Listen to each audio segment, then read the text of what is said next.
Nature Mantra BP sugar thyroid reversal Nature మంత్రతో సాధ్యం.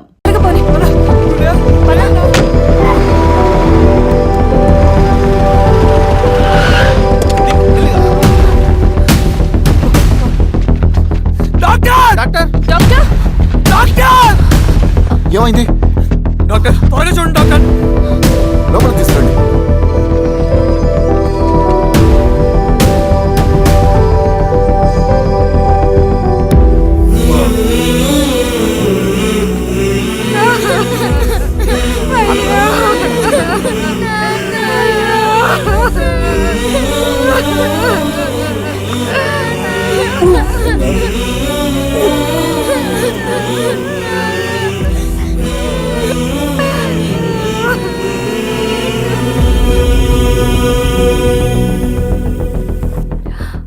ఎలా ఉంది డాక్టర్? డాక్టర్ చనిపోయాడమ్మా.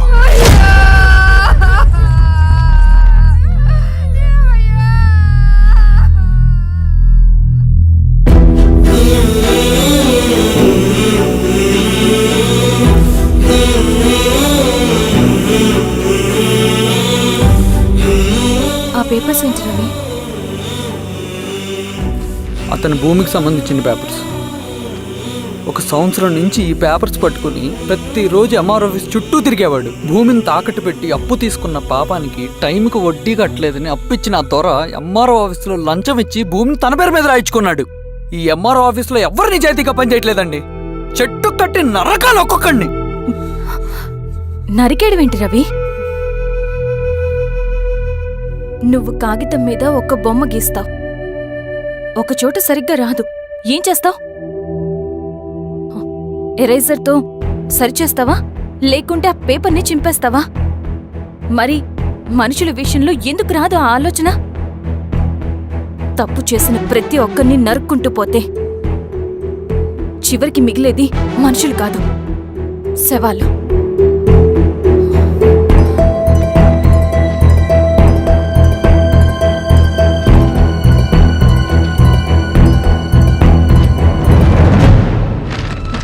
పదరవి రా.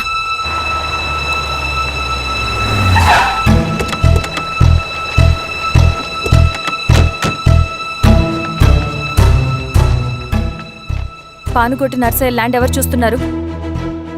మీరెవరు? ఇదిగోండి అప్లికేషన్. ఇది డిస్ప్యూట్ ల్యాండ్, ఎవడేం చేయలేడు. నీ నిర్లక్ష్యం, నీ లెక్కలేనితనం వల్ల ఒక నిండు ప్రాణం పోయింది. ఒక కుటుంబమే రోడ్డు మీద పడింది తెలుసా? ఏంటో మా గొడవ?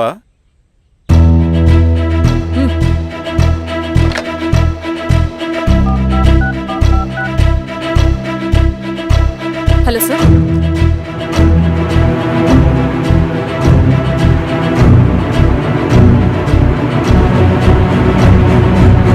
Okay sir. You are dismissed. Peon, నేను ఒక పేపర్ ఇస్తాను, అది కలెక్టర్ గారికి ఫ్యాక్స్ చేయి. అలాగే మేడం. ఎవరమ్మా మీరు? ఈ ఊరికి కొత్తగా వచ్చిన ఎంఆర్ఓ.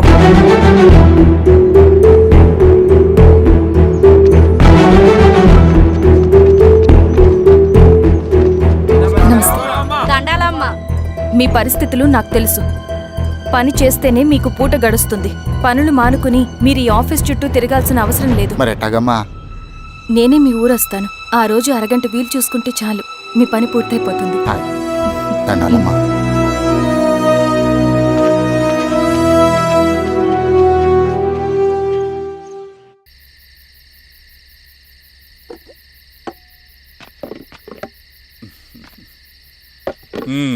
ఎంఆర్ఓ గారు, ఏంటి ఛార్జ్ తీసుకున్న మొదటి రోజే ఆఫీస్లో మీ పవర్ చూపించారట? అన్నయ్య, నువ్వు సస్పెండ్ చేసిన వ్యక్తి నా దగ్గరికి వచ్చాడమ్మా. పాపం కన్నీళ్లు పెట్టుకున్నాడు. అతడి వల్ల నష్టపోయిన ఒక వ్యక్తి నా కళ్ళ ముందు చనిపోయాడన్నయ్య. కన్నీళ్లు ఎన్నిసార్లు తుడుచుకున్నా పోతాయి, కానీ వీళ్ల నిర్లక్ష్యంతో పేదవాళ్ల ప్రాణాలే పోతున్నాయి. అన్నయ్య, మనూరి సమస్య పేదరికం కాదు, నక్సలిజం. నాలాంటి ప్రభుత్వ ఉద్యోగులు వాళ్ల డ్యూటీలు సక్రమంగా చేయకపోవడం వల్ల విసిగిపోయిన జనం అడవిలో వాళ్ల హెల్ప్ తీసుకుంటున్నారు. ఒక వ్యవస్థ ఇక్కడ సరిగ్గా పనిచేయనందుకే మరో వ్యవస్థ అక్కడ పుట్టింది. అందుకే నా పని నన్ను చేయనివ్వండి. స్నానం చేసి రండి, భోజనం చేద్దాం.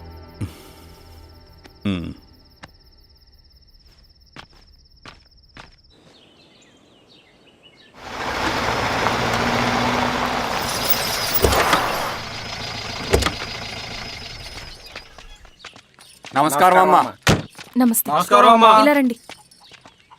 మీ ఊరు నుంచి కొందరు ఎంఆర్ఓ ఆఫీస్లో అప్లికేషన్స్ ఇచ్చారు. తను వాళ్ళ పేర్లు చెప్తారు, వాళ్ళని పిలవండి. అలాగే మేడం. వెళ్ళండి. Madam, coffee. నువ్వెప్పుడు వచ్చావు రవి? మీరు గంటకోసారి కాఫీ కావాలంటారు కదా, మాటి మాటికి వెళ్ళి రావడం ఎందుకని వచ్చేసా.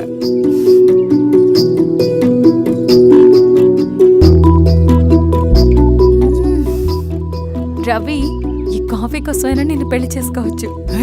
అదేంటి అలా అనేసారు? That's a compliment. భలేవారండి బాబు. నమస్కారం. రండి రండి. ఎంఆర్ఓ శిరీషారెడ్డి గారు. శిరీష రెడ్డా? శిరీష అనే పిలవచ్చుగా. అమ్మమ్మ, పులికి పంచాలాగా సింహానికి చూలాగా అది మన ఐడెంటిటీ, అదంతా ఉండాలి. సరే బాబాయ్, నేను ఫ్రెష్ అయ్యేస్తాను, మీరు కానివ్వండి. అయినా ఈ కాలం చదువుకున్న ఆడపిల్లలతో మాట్లాడటం చాలా కష్టం. చుట్టుపక్కల శిరీష్ కొన్న ఇమేజ్ మనకి చాలా మంచి అయింది ఈశ్వర. నేను అడగకముందే పార్టీ హైకమాండ్ సర్వే చేయించి నీకే ఫేవర్గా ఉండడం వల్ల టికెట్ ఇచ్చింది.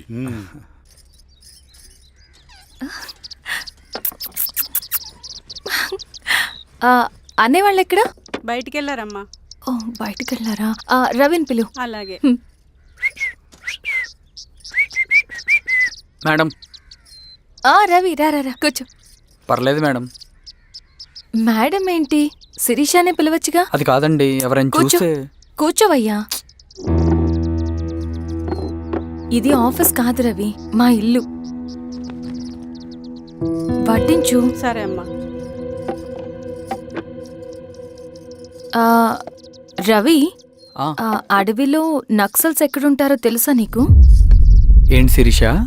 అడవిలో నక్సల్స్ ఎక్కడుంటారో తెలుసా నీకు? ఎందుకు శిరీష గారు? తెలుసా తెలీదా? నాకెలా తెలుస్తుందండి? చూచాయిగా ఆయన తెలీదా? సరే, ఎక్కడుంటారో నాకు ఐడియా ఉంది.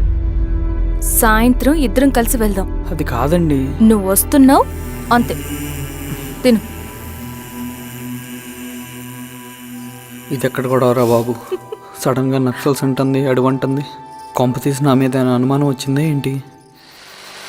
రవి, ఇక్కడే ఆపొకసారి. ఎందుకు ఇప్పుడు ఈ టైంలో అడ్వెంచర్లు? ఇప్పుడు జరగరాంది ఏమైనా జరిగితే రేపు మీ అన్నయ్యకి తెలిస్తే బాగోదు. రవి, చుట్టూ చూడు, పైన వెన్నెల, పక్కనే అడవి. అబ్బో, ఎంత బ్యూటిఫుల్ గా ఉందో. అవునా? అవునా ఏంటి?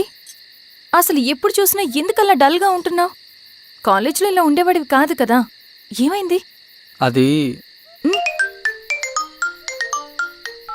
ఒక్క నిమిషం.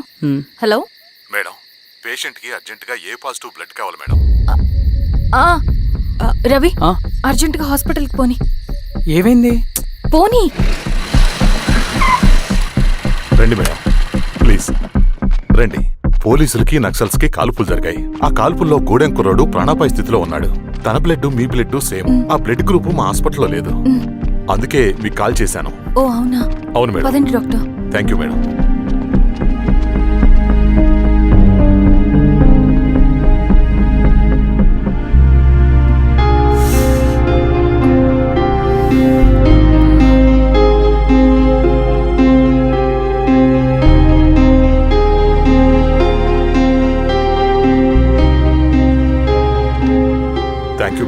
పర్లేదు డాక్టర్, ఇప్పుడు అతనికి ఎలా ఉంది? తను స్పృహలో లేడు మేడం.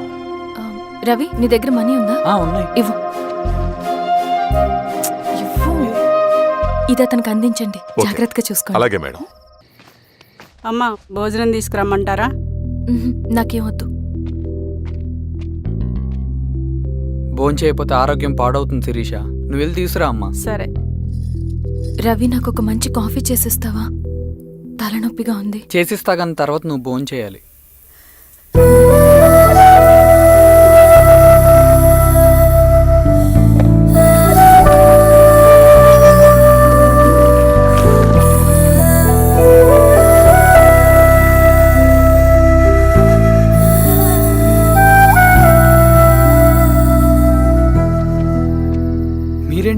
మంచినీళ్ళ కోసం వస్తున్నాను. ఓ లోపల ఉన్నాయి, పదండి. మ్.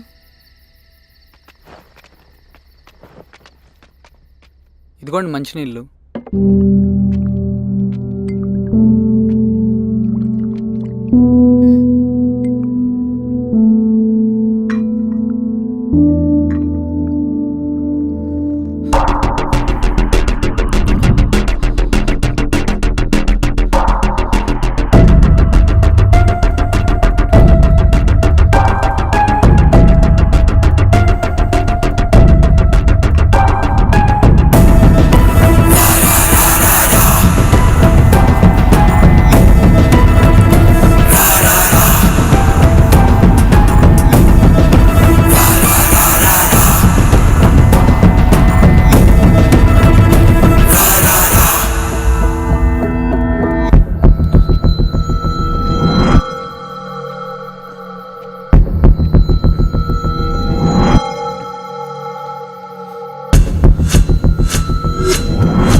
నమస్తే మారావు గారు.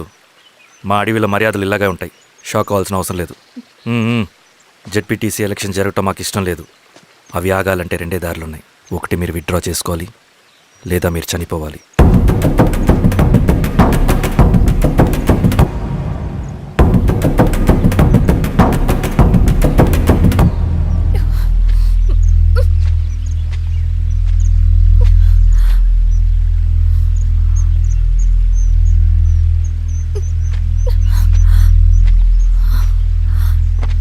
సెంట్రల్ కమిటీ మీటింగ్ ఉందని కబురు వచ్చింది. మేము వచ్చేలోపు ఎలక్షన్స్ ఆగిపోయే న్యూస్ రావాలి.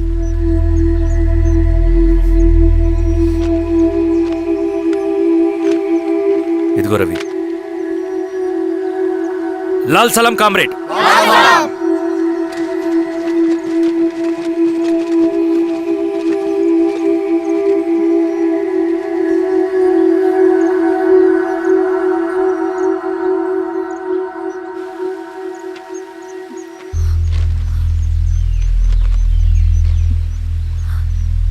ప్రపంచంలో గొప్పవాళ్ళ చావులన్నీ నమ్మక ద్రోహంతోనే జరుగుతాయని నిరూపించావు రవి. అన్నయ్యని కూడా అచ్చం ఇలాగే చేస్తావు కదా. ఎందుకు రవి? ఏం జరిగింది? అన్నీ బాగుంటే దేశం తరపున బ్యాడ్మింటన్ ఆడేవాడిని.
అరే అభి లేవరా లే.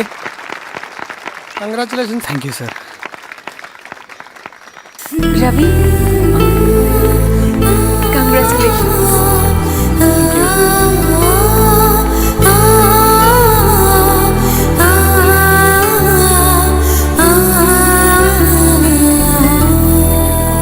సార్, గంగినేని వెంకటేశ్వరరావు గారి ఎర్రజెండ పుస్తకం ఎక్కడుంది? రవి దగ్గర ఉందమ్మా.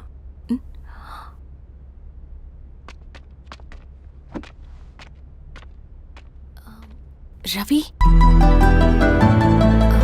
మీకు ఈ బుక్స్ అంటే ఇష్టమా? అవును, నీకు కూడానా? నేను ఇప్పుడిప్పుడే చదువుతున్నా. సైలెన్స్. క్యాంటీన్కి వెళ్ళి మాట్లాడుకుందామా? ఓకే. అక్క కాఫీ. థ్యాంక్ యూ రచన. పర్లేదక్క. అయ్యో, కాఫీ అస్సలు బాగాలేదు. 1 minute ఇప్పుడే వస్తా. ఎక్కడికి? ఇక్కడికే వచ్చేస్తా. ఎక్కడికి? 1 minute అండి.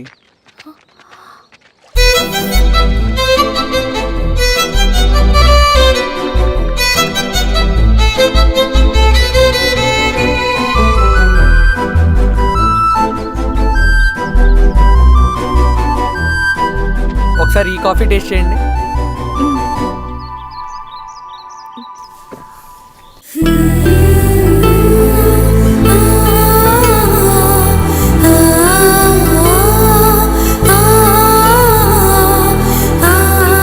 చాలా బాగుంది.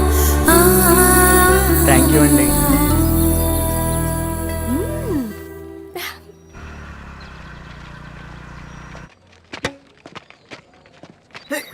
వావ్. సార్. ఇట్రా రవి.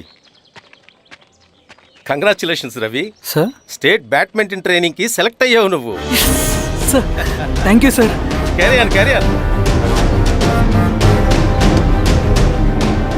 నువ్వేమో ఇక్కడ కూర్చొని ఆడుకుంటున్నావు, వాడేమో state level training select అయ్యాడ్రా.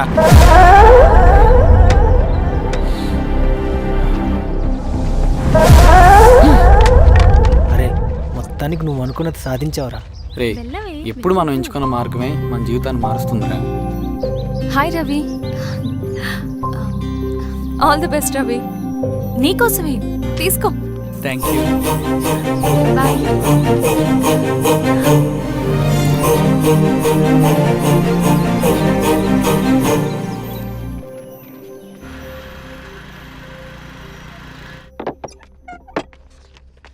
Sir రమ్మన్నారంట. ఎందుకలా చేసావు రవి నువ్వు? ఏవేం సార్, నేనేం చేశాను? ఇదేమిటో చూడు. Question paper sir. అవును, రేపు జరగబోయే టర్మ్ ఎగ్జామ్ పేపర్. నువ్వు లీక్ చేసిన పేపర్. సార్ అసలు నువ్వు ఇలా చేస్తావనుకోలేదు. సార్, నేను క్వశ్చన్ పేపర్ లీక్ చేయట్లేదు సార్. నేను అంతా చదువుకుంటూ రూమ్ లోనే ఉన్నాను సార్. నన్ను నమ్మండి సార్. ఈ జెర్సీ నీదే కదా? సార్ అది నాదే, కానీ దీనికి నాకేం సంబంధం లేదు సార్. నన్ను నమ్మండి సార్. మల్లయ్య, సార్. నిన్న రాత్రి ఏం జరిగింది?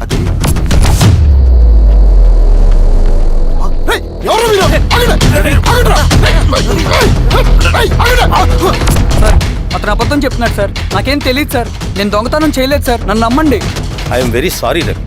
నేనేం చేయలేను. తప్పు నువ్వే చేసావని అన్ని నీ వైపే ఉన్నాయి. నిన్ను రెస్టికేట్ చేయడం తప్ప నాకు వేరే ఆప్షన్ లేదు. సార్ అంత పని చేయమాకండి సార్. నా లైఫ్ పోతుంది సార్.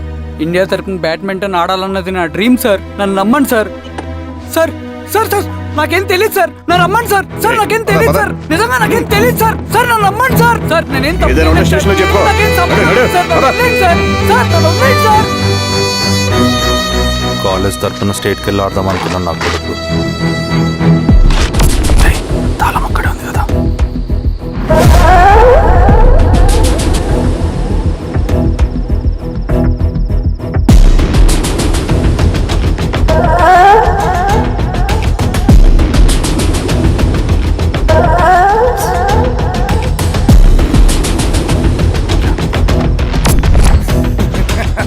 రేపు జైల్లో ఆడుకుంటారా బ్యాడ్మింటన్? సార్ నన్ను ఎందుకు తీసుకొచ్చారు సార్? నాకేం తెలియదు సార్. సార్, ఈడే సార్ పేపర్ లీక్ చేసింది. నేను ఈడేనా? చేయలేదు సార్. అవును సార్. నిజంగా పక్కన నేను కూర్చోబెట్టండి. చేయలేదు సార్. సార్ సార్ నిజం సార్. సార్ రేయ్, నీ తరపున ఎవరు లేరా? వచ్చి ఫోన్ చేసుకో. త్వరగా.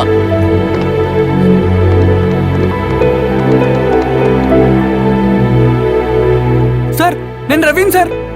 రవి చెప్పు. సార్ నేను పోలీస్ స్టేషన్లో ఉన్నాను సార్. మీరు నాన్న అర్జెంటుగా రండి sir, please sir. Police station ఏమైంది రవి? ముందు మీరు రండి సార్ ప్లీజ్, నేను చెప్తాను సార్. సరే సరే వస్తున్నా. వెళ్ళి కూర్చో. సార్ అయ్యా దండలయ్యా. రే రవి నాన్న, ఏమైందిరా? నాకేం తెలియదు ఏయ్, నాన్న. నువ్వు ఆగు. నీ కొడుకు క్వశ్చన్ పేపర్స్ దొంగతనం చేసి దొరికిపోయాడు. ఎఫ్ఐఆర్ రాసి కేసు పెడితే జైలు శిక్ష పడుతుంది. అలా కాకుండా కేసు క్లోజ్ చేయాలంటే 2 లక్షలు కావాలి. వెళ్ళి తీసుకొని రా. అర్థమైందా? ఏదోన్నయ్యా. ఏయ్, నా సంగతి నీకు తెలుసు కదా.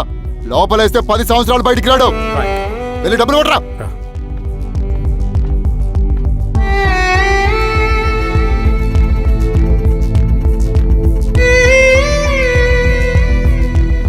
దండలయ్యా. ఇదిగోనయ్యా 2 లక్షలు.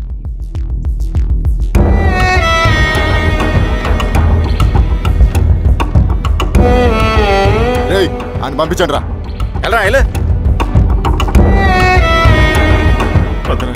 నిజంగా దీనికి నాకేం సంబంధం లేదు నాన్న. త్వరగా ఉండండి రా. బంగారం లాంటి భూమిది. అరే ఏంకన్నా పటేల్ మీ పొలం దున్నేస్తున్నాడు. పట్టేలు మా పొలం దొరికి పెట్టరా? రవి పద.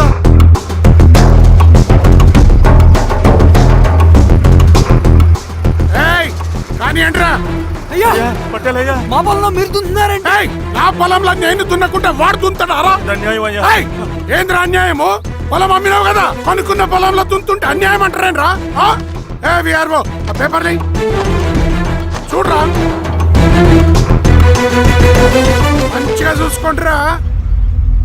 పొలం అమ్మేవా నాన్న? అమ్మలేదురా, తాకట్టు పెట్టా. ఏయ్, తాకట్టు కాదురా, నువ్వమ్మావు, నేను కొన్నాను. నేను అమ్మలేదయ్యా. వీడు నా దగ్గర 2 లక్షలు తీసుకొని ఈ పొలం అమ్మాడు. 2 లక్షలా? ఎందుకు? మీ వాడు చేసిన నిర్వాకం వల్ల చదువుకోరా అని కాలేజీకి పంపితే ఆడుతూ పాడుతూ ఎగ్జామ్ ఫెయిల్ అవుతాడని తెలిసి ఆ పేపర్ లీక్ చేశాడు వీడు. ఏంటయ్యా ఇది? పోలీస్ కేసు అవుతుందని తెలిసి వీడు నా దగ్గరకు వచ్చి 2 లక్షలు తీసుకుపోయి వాడిని బయటికి ఇరిపించిండు. ఏం రా, అంతేనా కదా? ఇది అన్యాయం అయ్యా. నేను అమ్మలేదయ్యా. నేను అమ్మలేదయ్యా. అవి దొంగ కాగితాలయ్యా. ఏం తమాషా చూస్తుండ్రా? పని చేసుకోమండి. ఇవి దొంగ కాగితాలయ్యా. నన్ను నమ్మండయ్యా. నేను నమ్మనయ్యా. ఏయ్, దొంగ పేపర్ అవును. చాలా దొంగ. రండ్రా. నేను అమ్మలేదే. వాళ్ళు మనల్ని మోసం చేశారు. వాళ్ళు మనల్ని మోసం చేశారు. నాన్న నాన్న నాన్న నాన్న నాన్న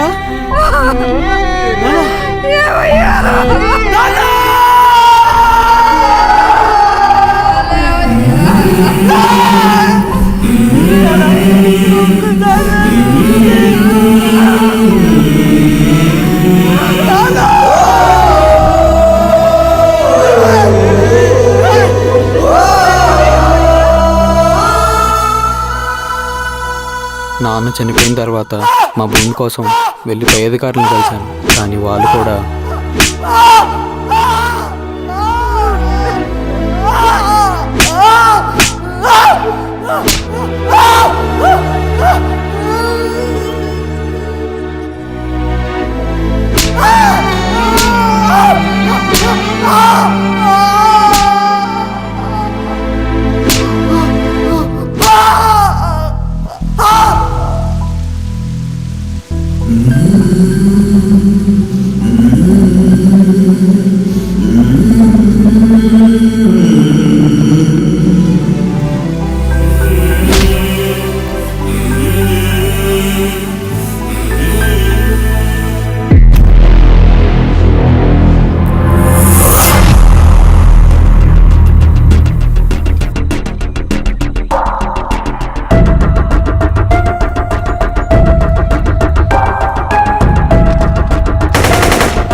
ఈ వార్త అన్ని పేపర్లో రావాలి.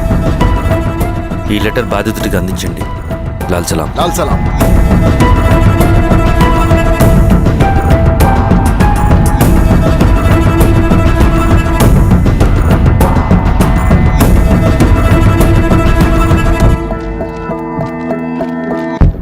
ఈ పీడిత భూస్వాముల నుండి విముక్తి కోసం విప్లవ పోరాటం చేయాలి. పేద ప్రజలను సమసమాజం వైపు నడిపించాలి. దళం నిన్ను ఆహ్వానిస్తుంది. రా, జనం కోసం పోరాటం చేద్దాం. లాల్ సలాం.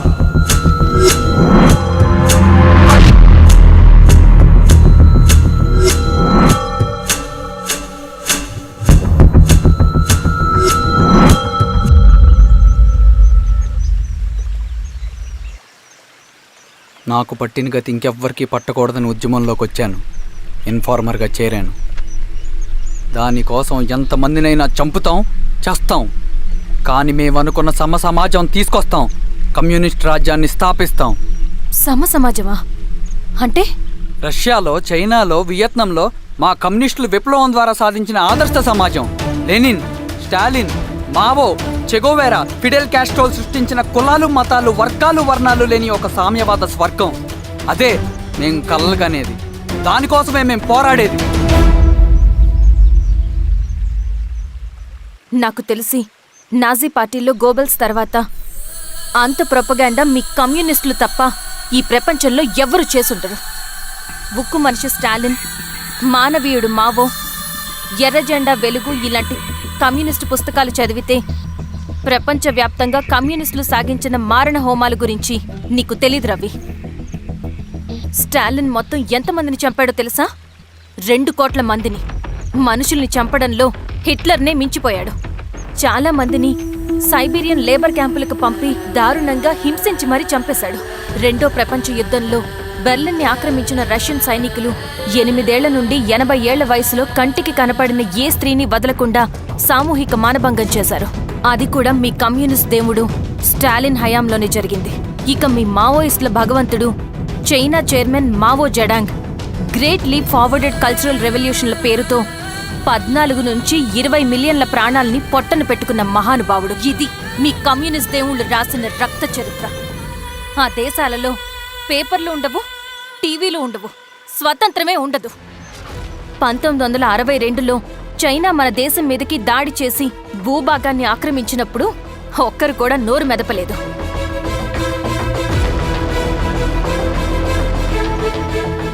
కమ్యూనిస్టుల మానసపుత్రులైన మీ నక్సలైట్లు ఏమైనా తక్కువ తిన్నారా? పశ్చిమ బెంగాల్లోని నక్సల్బరి అనే గ్రామంలో 1965లో జోతేదార్ల దౌర్జన్యానికి వ్యతిరేకంగా పుట్టిందే మీ ఉద్యమం. A for arms, B for Bengal, C for Charu Majumdar. చారు మజుందార్ చెప్పిన స్టేట్మెంట్ గుర్తుందా? వర్గశత్రువుని ఖతం చేసి వాడి నెత్తుట్లో చేతులు ముంచని వాడు విప్లవకారుడు ఎలా అవుతాడు? అక్కడి నుంచి మొదలైంది మీ నక్సల్స్ హింసాకాండ. 1965 నుంచి ఇప్పటిదాకా 1,00,000 మందిని ఉద్యమం పేరుతో చంపేశారు.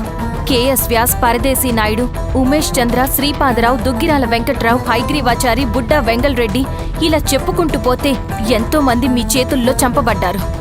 ఇంతమందిని చంపి ఏం సాధించారు మీరు? కంపెనీలు తెచ్చారా? ఉద్యోగాలు ఇప్పించారా? ఇళ్లు కట్టారా? హాస్పిటల్స్ పెట్టారా? ఏం చేశారు మీరు? You did nothing. కడితే డెవలప్మెంట్, కూర్చితే విధ్వంసం. విధ్వంసం చేశారు కానీ డెవలప్మెంట్ ఏం చేశారు మీరు? అంటే ఇన్నేళ్ల ఉద్యమంలో మేం మంచేయలేదా? లేకే, ఖచ్చితంగా చేశారు. తెలంగాణ సాయుధ పోరాటం, శ్రీకాకుళం సాయుధ పోరాటం వాళ్ళ చలవే. భూస్వాములు తగ్గి కూలీ రేట్లు పెరిగాయి అంటే అది మీ చలవే. నంబూద్రిపాద్, జ్యోతి బసు, సోమనాథ్ చటర్జీ, పుచ్చలపల్లి సుందరయ్య, తరిమెల నాగిరెడ్డి, చంద్ర రాజేశ్వరరావు, నల్లా నరసింహులు ఒక్కొక్కరు ఒక్కో లెజెండ్. కానీ వీళ్ళు ప్రజానాయకులు. తుపాకీ పట్టి అడవిల్లోకి వెళ్లలేదు. ఎలక్షన్స్ లో గెలిచి ప్రజా సమస్యల్ని పరిష్కరించారు. కానీ మీరేంటి ఎలక్షన్స్ వద్దు అంటున్నారు? ఒక తుపాకీతో మనిషి ప్రాణాలు తీసే బదులు ఒక పెన్నుతో 10 మంది ప్రాణాలు కాపాడొచ్చు. మీలాంటి వాళ్ళు ఉండాల్సింది ఎర్ర జెండా నీడలో కాదు, దేశ జెండా నీడలో. చంపుకుంటూ పోతే ఒకరోజు మనకిష్టమైన వాళ్ళని కూడా చంపుకోవాల్సి వస్తుంది రవి. నా మాట విను. ఇవన్నీ వదులుకుని నాతో రా. ఈ అడవి బయట నీకు గొప్ప ఫ్యూచర్ ఉంది. రా. సంతకం పెట్టండి శిరీష.